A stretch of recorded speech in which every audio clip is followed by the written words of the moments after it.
Bonjour mes frères et sœurs dans le Seigneur. Aujourd'hui, nous allons partager d'un thème très important, les exigences de la présence de Dieu. Aujourd'hui, nous allons parler de la présence de Dieu et nous allons parler des exigences de la présence de Dieu, les exigences pour demeurer dans la présence de Dieu, pour vivre dans la présence de Dieu. Vous devez d'abord savoir qu'il y a deux types de la présence de Dieu.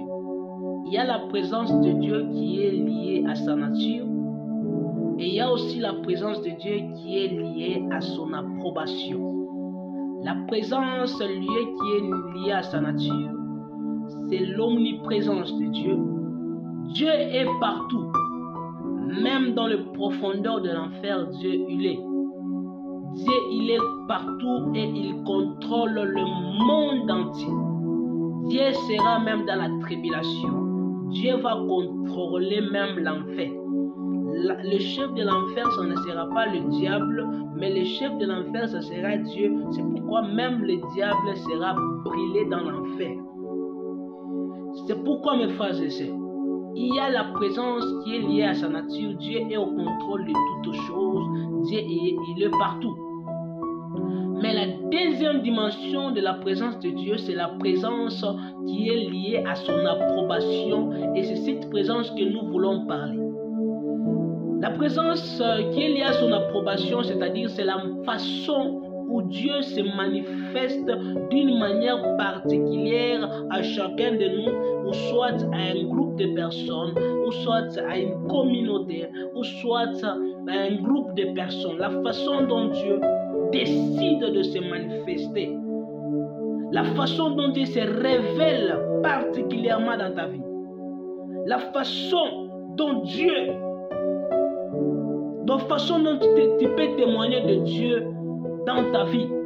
Et mes frères et sœurs, nous les chrétiens, nous sommes appelés à vivre dans la présence approbative de Dieu. On ne suit pas appelé à vivre dans la présence qui est liée à sa nature.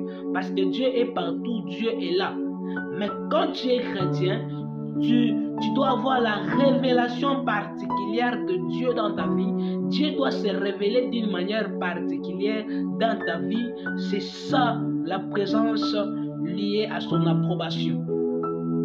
Et maintenant, je vais parler les exigences de la présence de Dieu. Les exigences de la présence de Dieu. La première exigence, c'est quoi? La présence de Dieu exige Jésus-Christ de Nazareth. Si nous lisons Hébreux chapitre 12, verset 24, la Bible nous dit: de Jésus qui est le médiateur de la nouvelle alliance et du sang de l'aspersion qui parle mieux que celui d'Abel. C'est Jésus-Christ qui est le médiateur de la nouvelle alliance. C'est pourquoi je parle de la présence de Dieu dans la nouvelle alliance, pas dans l'ancienne alliance. Dans la nouvelle alliance, la première exigence, c'est Jésus. Si tu veux voir la présence de Dieu, si tu veux voir la gloire de Dieu, tu dois passer par Jésus, car c'est Jésus-Christ qui est le médiateur entre Dieu et l'homme dans la nouvelle alliance. Mes frères et sœurs, tu dois accepter Jésus-Christ avant de vivre la présence de Dieu. Tu dois accepter le poids de Jésus avant de vivre la présence de Dieu. Jésus-Christ doit dominer ta vie. Jésus-Christ doit régner ta vie. Tu dois croire à tout ce que Jésus-Christ a fait à la croix de Golgotha. Et c'est alors que tu vivras dans la présence de Dieu. Pourquoi? Avant d'arriver au Père, tu dois passer par le Fils, car c'est lui qui a le chemin pour arriver au Père. Mes frères et sœurs, dans l'Ancien Testament, qu'est-ce qui s'est passé? Dans l'Ancien Testament, celui qui était appelé à vivre la gloire de Dieu, la présence de Dieu, c'était le souverain sacrificateur. Il entrait dans le lieu très saint une fois par an. Et lorsqu'il entrait dans le lieu très saint, c'est alors qu'il vivrait la gloire de Dieu. Et ce qui séparait les lieux très saints et les lieux saints, il y avait un rideau qui séparait. C'est-à-dire ceux qui étaient dans le lieu saint et ceux qui étaient dans le parvis ne pouvaient jamais voir ce qui est dans le lieu très saint, ne pouvaient jamais voir la gloire de Dieu dans le lieu très saint. Pourquoi? Il y avait un rideau. Et les souverains sacrificateurs de l'Ancien Testament, il n'a pas déchiré ce rideau. Quand il sortait, il remettait encore les rideaux. Ce rideau-là n'était pas déchiré. Mais notre souverain sacrificateur Jésus-Christ, lorsqu'il est entré dans le lieu très saint, il a déchiré les rideaux. Donc, tout le monde qui est dans cette nouvelle alliance peut entrer dans le lieu très saint et vivre la gloire de Dieu dans le lieu très saint en croyant au Seigneur Jésus. C'est lui qui est entré dans le lieu très saint et qui a brisé les rideaux qui séparaient la gloire de Dieu et l'homme. Pourquoi? Parce que dans l'ancienne alliance, c'était difficile de voir la gloire de Dieu. C'est pourquoi dans l'ancienne alliance, il y avait un rideau. Mais dans la nouvelle alliance, il y a maintenant quoi?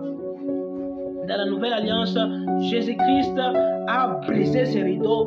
Donc, toi aussi, tu peux vivre la gloire de Dieu dans ta chambre, chez toi à la maison. Tu peux vivre la gloire de Dieu. Pourquoi? Jésus-Christ a déjà déchiré les rideaux. Tu peux entrer dans le Saint des Saints. Quand tu crois au Seigneur Jésus-Christ, tu peux vivre la gloire de Dieu qui Aaron vivait. Quand tu crois, tu peux mettre l'axe de l'Éternel dans ta maison. Tu peux devenir l'axe de l'Éternel. Tu peux devenir le tabernacle si tu acceptes le Seigneur Jésus-Christ. Parce que la présence de Dieu exige Jésus-Christ. Toi, tu aimes demeurer dans la présence de Dieu. Tu dois aimer Jésus. Tu dois accepter le poids de Jésus. Jésus-Christ doit dominer totalement ta vie. C'est alors que tu vivras la gloire de Dieu. Car c'est lui qui est le médiateur entre Dieu et l'homme, mes frères et sœurs. La deuxième exigence de la présence de Dieu, la présence de Dieu exige la croissance spirituelle. Si nous lisons Hébreux chapitre 9, versets 1 à 5, la Bible nous dit quoi? La première alliance avait aussi des ordonnances relatives au culte et les sanctuaires terrestres. Un tabernacle en a fait construit dans la partie antérieure, appelé les lieux saints, étaient les chandeliers, la table et le pain de proposition. Derrière la seconde voile se trouvait la partie du tabernacle appelée le Saint des Saints, renfermant l'autel d'or pour le parfum et l'arche de l'alliance, entièrement recouverte d'or. Il y avait dans l'arche un vase d'or contenant la manne, la verge d'Aaron d'or. Il y avait dans l'arche un vase d'or contenant la manne, la verge d'Aaron qui avait fleuri et les tables de l'alliance. Au-dessus de l'arche étaient les chérubins de la gloire, ouvrant de leur ombre le propitiatoire. Ce n'est pas le moment de parler en détail là-dessus. Mes frères et sœurs, quand nous voyons le tabernacle avait trois parties. La première partie, c'était le lieu, le parvis. La deuxième partie, c'était le lieu saint. La troisième partie, c'était le lieu très saint. Et quand nous voyons le tabernacle, le lieu saint était plus glorieux que le parvis. Le lieu très saint était aussi plus glorieux que le lieu saint et aussi que le parvis. C'est là, quand nous voyons le tabernacle, nous voyons la croissance spirituelle. Celui qui est dans le parvis, il ne peut pas vivre la même présence de Dieu que celui qui est dans le lieu saint. Et aussi celui qui est dans le lieu très saint ne peut pas vivre la même gloire que celui qui est dans le lieu très saint. Donc la présence de Dieu exige que tu montes, exige la croissance spirituelle. Mes frères et sœurs, la présence de Dieu ne descend jamais au bébé spirituel. La présence de Dieu, Dieu se révèle à des hommes qui grandissent spirituellement. Qu'est-ce que la croissance spirituelle? La croissance spirituelle, c'est un processus de changement, un processus de développement. La croissance, c'est quitter dans les nouveaux outils, c'est quitter les parvires et d'entrer dans le lieu saint, c'est quitter le lieu saint et d'entrer dans le lieu très saint. Et si tu veux vivre à la gloire de Dieu, tu dois aimer de grandir spirituellement. Parce que Dieu ne se révèle pas aux bébés spirituels, mais Dieu se révèle à des hommes matures, à des hommes qui croissent pour le Seigneur. Tu es appelé à grandir pour avoir la révélation de Dieu. Tu es appelé à s'approcher plus de Dieu pour que Dieu se révèle à toi dans une autre dimension. C'est pourquoi Dieu disait à Jean, approche, approche. Quand il s'approche, ça montre la croissance. Si tu es dans les parvires, la présence de Dieu sera encore dans une petite dimension. Mais si tu t'approches plus de Dieu, tu vivras la gloire de Dieu dans une autre dimension. Désirez de croître pour le Seigneur. C'est alors que vous vivrez la gloire de Dieu. Désirez la croissance, c'est alors que tu vivras dans la présence de Dieu, car la présence de Dieu exige la croissance spirituelle. C'est pourquoi, mes frères, tu es encore bébé spirituel ou bien tu es encore grand. Est-ce que tu grandis spirituellement ou bien tu es encore un bébé spirituel? Dieu ne se révèle pas au bébé spirituel. Le fait de la Pentecôte ne pouvait jamais tomber aux disciples lorsqu'ils étaient incapables de prier 1 heure du temps. C'est pourquoi Jésus-Christ les a formés pendant un temps afin qu'ils croissent pour que lorsque le fait de la Pentecôte va tomber sur eux, qu'ils ne soient pas surpris. Pourquoi? Parce qu'ils sont déjà grands spirituellement. Mes frères, tu viens à l'église, tu ne sais même pas pourquoi tu viens. Tu n'as même pas la soif de Dieu et tu veux que Dieu tombe sur toi, que la présence de Dieu tombe sur toi. C'est difficile que la présence de Dieu tombe sur toi tant que tu es encore bébé spirituel, tant que tu ne comprends rien de Dieu. C'est pourquoi tu es appelé à grandir, tu es appelé à quitter dans les stades où tu es, tu es appelé à grandir dans la prière, dans la méditation de la parole. Si tu priais de 20 minutes, commence à prier 1 heure du temps, 2 heures du temps, et tu vas voir que Dieu va se révéler totalement. Il y a deux choses qui feront que tu puisses grandir spirituellement. La première chose, c'est la parole de Dieu. Il faut avoir le temps de lire la parole de Dieu. Et si tu veux bien lire la parole de Dieu, tu dois faire un programme de lecture. Tu lis ta Bible normalement, tu prends un temps de lire ta Bible. Tu vas grandir, ton esprit sera grand. Car Dieu dit à Josué,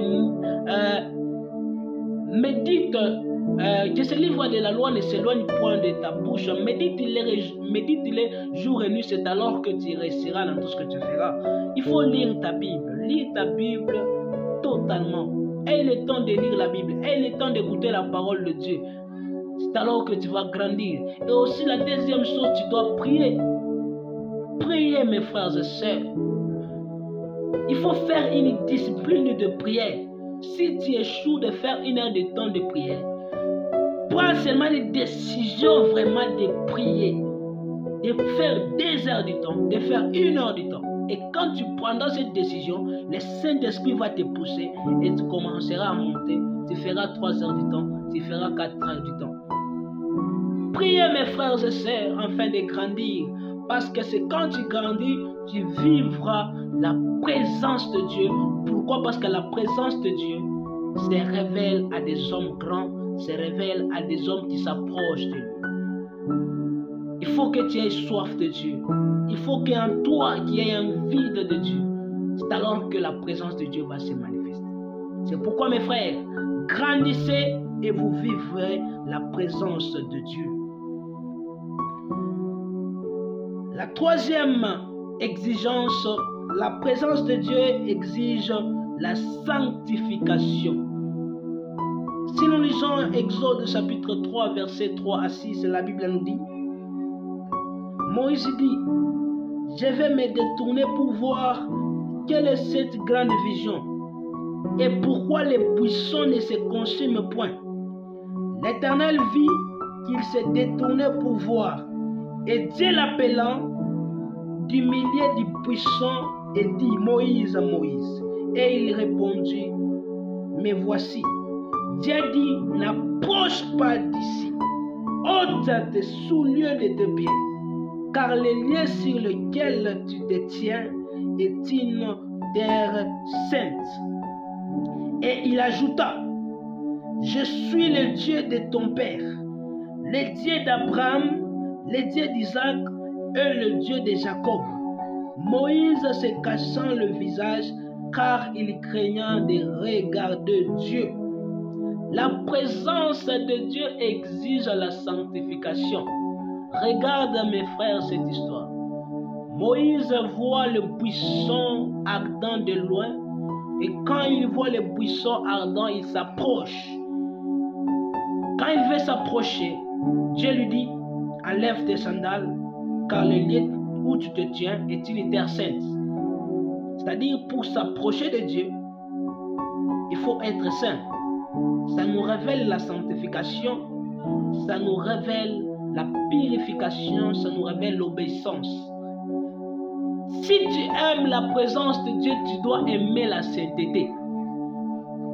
Car Dieu ne se révèle pas là où il y a le péché. C'est pourquoi Dieu va t'obliger d'enlever les péchés, d'enlever les sandales, d'enlever les péchés en toi, afin qu'il puisse se révéler totalement en toi. Bloquer ta repentance, c'est bloquer la révélation de Dieu dans ta vie, c'est bloquer le réveil de Dieu dans ta vie. Mes frères et sœurs, si tu veux vivre la gloire de Dieu, si tu veux vivre la présence de Dieu, tu dois aimer la sanctification. Tu dois aimer la purification. La présence de Dieu exige que tu te sanctifies.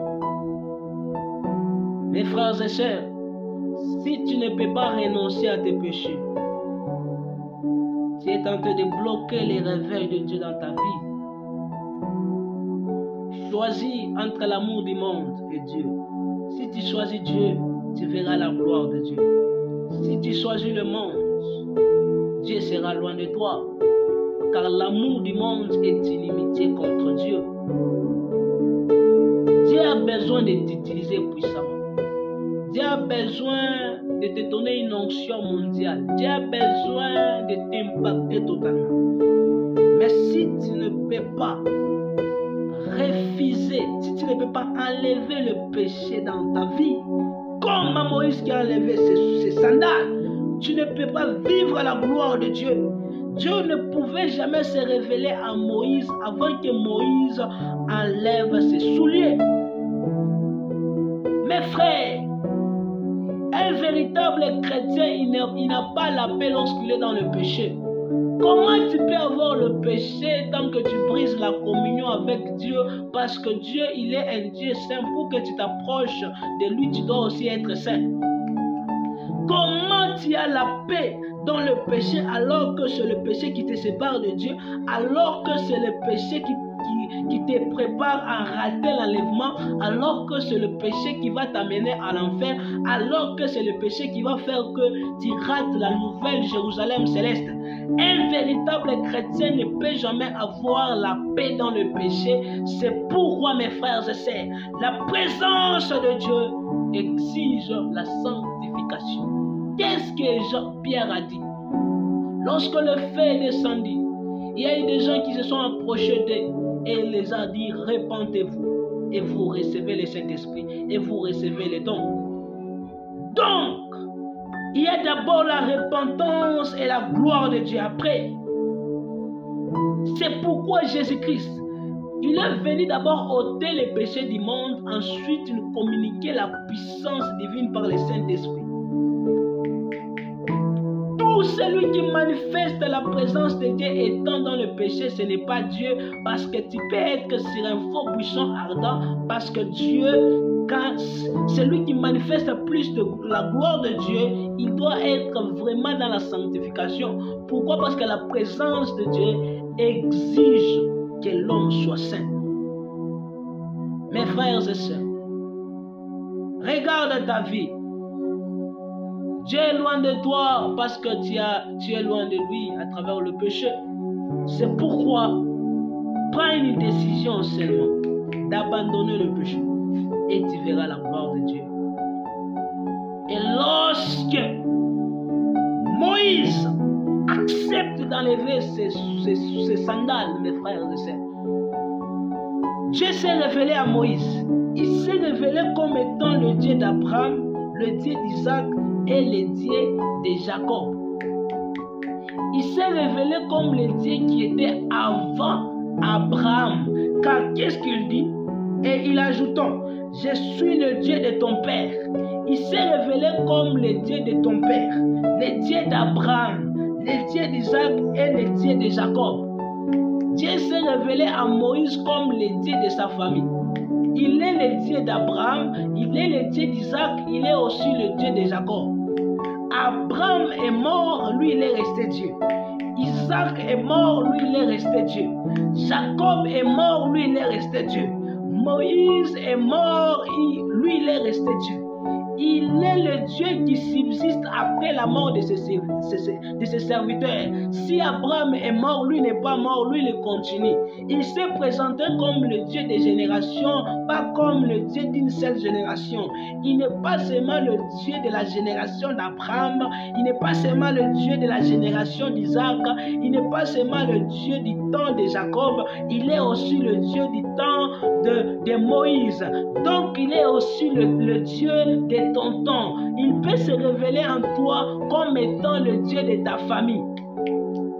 Oh mes frères et sœurs, il s'est révélé comme le Dieu qui ne change jamais. Il s'est révélé comme le Dieu qui a son pied gauche sur le passé, son pied droit sur le futur, et lui-même il est assis sur le présent. Dieu est assis sur le présent. Il est le même hier, aujourd'hui éternellement. Donc de la même manière dont Dieu s'est révélé à Moïse, il peut se révéler à toi. De la même manière dont Dieu s'est révélé à Abraham, à Isaac, il peut se révéler aussi à toi. Accepte d'enlever tes souliers de tes pieds et tu verras la gloire de Dieu et tu verras la puissance du Saint-Esprit. Oh mes frères et sœurs, pourquoi la présence de Dieu ne se manifeste pas aujourd'hui aux gens? Parce qu'aujourd'hui, beaucoup de gens rejettent Dieu par le péché. Aujourd'hui, Dieu ne travaille plus avec beaucoup de gens. Parce que beaucoup de gens n'acceptent pas d'enlever le mal en eux. Mes frères, Dieu agit, Dieu est présent, Dieu est vivant. Il peut se révéler à toi comme il s'est révélé à Paul. Accepte d'enlever le péché. Qu'est-ce que le péché? Quel est le péché qui t'élit? Si c'est l'impudicité, arrête. Si c'est le vol, arrête. Dieu ne peut jamais se révéler à un voleur. Dieu ne peut jamais se révéler à un impudique. Dieu ne peut jamais se révéler à un cupide. Dieu ne peut jamais se révéler. Tant que tu as tes souliers, tant que tu as tes péchés, chérie. Bloquer le réveil de Dieu dans ta vie, c'est bloquer ta repentance. Repentez-vous, vous recevez les dons. Repentez-vous, vous aurez la puissance divine. Oh, la quatrième chose, la présence de Dieu exige la vérité. Oh, c'est là que je vais m'arrêter aujourd'hui. Actes des Apôtres, chapitre 5, verset 1 à 5. Mais un homme nommé Ananias, avec sa fille et sa femme, vendit une propriété et retint une partie du prix. Sa femme le sachant, puis il apportant le reste et le déposa aux pieds des apôtres. Pierre lui dit, Ananias, pourquoi Satan a-t-il rempli ton cœur au point que tu mentes au Saint-Esprit et que tu aies retenu une partie du prix du champ. S'il n'est pas été vendu, ne te reste-t-il pas? Et après qu'il a été vendu, le prix n'était-il pas à ta disposition? Comment as-tu pu mettre à ton cœur un pareil dessein? Ce n'est pas à des hommes que tu as menti, mais à Dieu. Ananias, entendant ces paroles, tomba et inspirant une grande crainte, saisit tous les auditeurs. Mes frères, la présence de Dieu exige la vérité. Si tu veux vivre la présence de Dieu, mes frères et sœurs, tu ne dois pas être dans les mensonges, tu dois être dans la vérité. Si tu veux vivre la gloire de Dieu, tu dois être loin du mensonge. Ce passage nous parle d'un homme, ce passage nous parle d'Ananias et Saphira. Ils ont vendu leur propriété et ils ont dit qu'ils devaient donner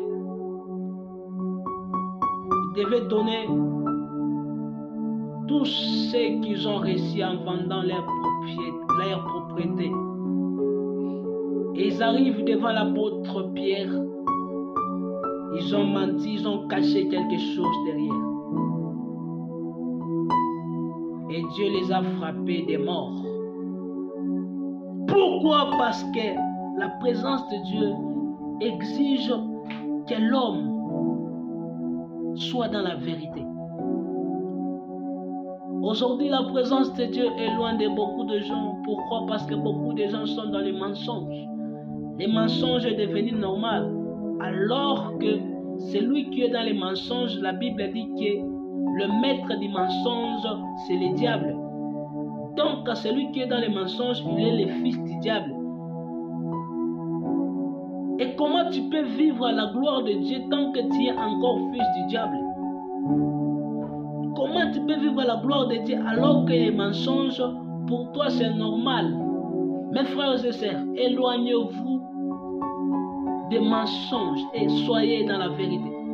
Car notre Maître Jésus-Christ, il disait comment? En vérité, je vous l'ai dit. Toi qui es dans les mensonges, toi qui mens et tu es spécialiste dans le mensonge, j'aimerais te parler, mes frères et sœurs. La présence de Dieu exige la vérité. Si tu n'es pas dans la vérité, la présence de Dieu sera loin de toi. Si tu n'es pas dans la vérité, la présence de Dieu peut détruire ta vie. Il y a des personnes qui mentent dans les affaires. Il y a des personnes qui mentent même à l'église. Il y a des personnes qui mentent même à leur kirtan. Il ne dit pas la vérité. On lui demande, est-ce que c'est tout? Oui, c'est tout. Est-ce que vraiment c'est tout? Oui, c'est tout. Comment Dieu va te délivrer si tu mens? Comment Dieu va te bénir si tu mens? Mieux vaut dire la vérité que de mentir. Ne soyez jamais dans les mensonges.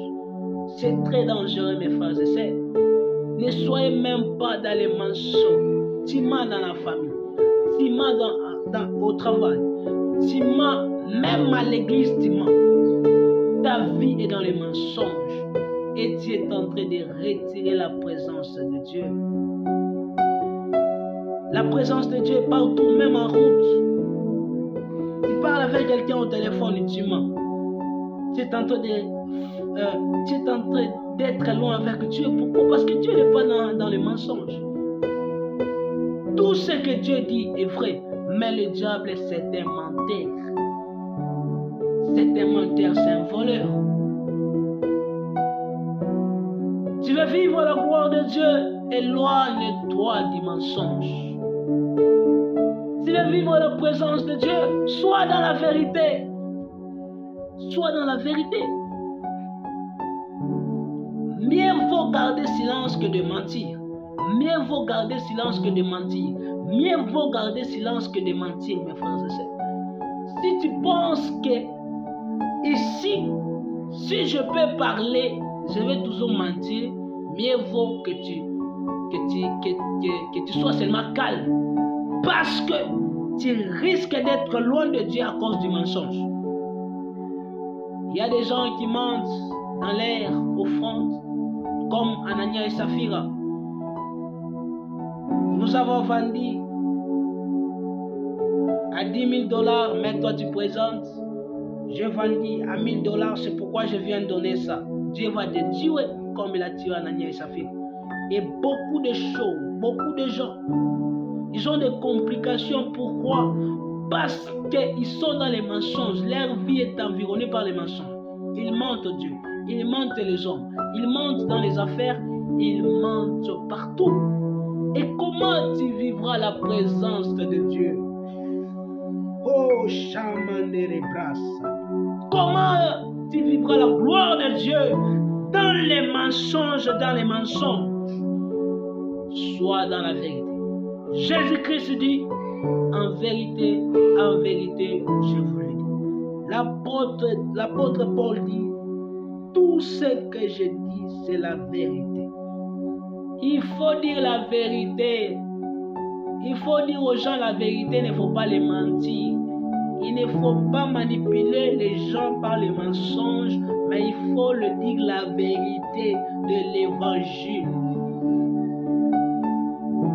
C'est alors que la gloire de Dieu va être réelle totalement dans ta vie. Oh, Sarah va chanter les grâces. Oh, Jésus.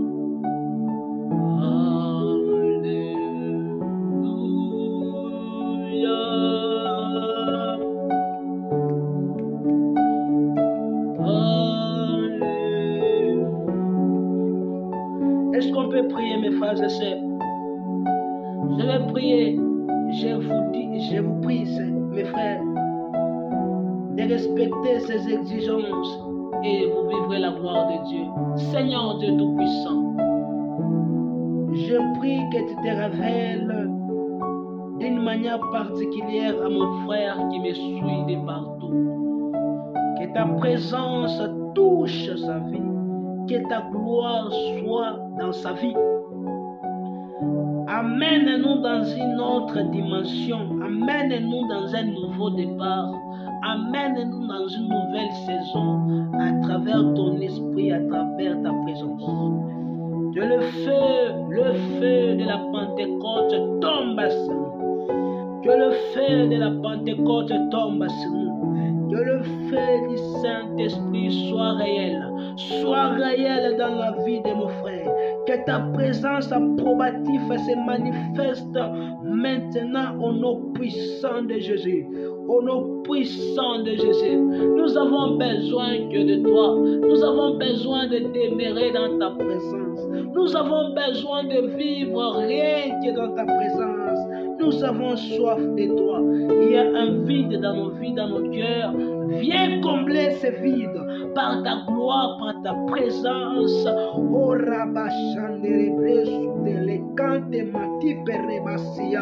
au nom puissant de Jésus-Christ de Nazareth.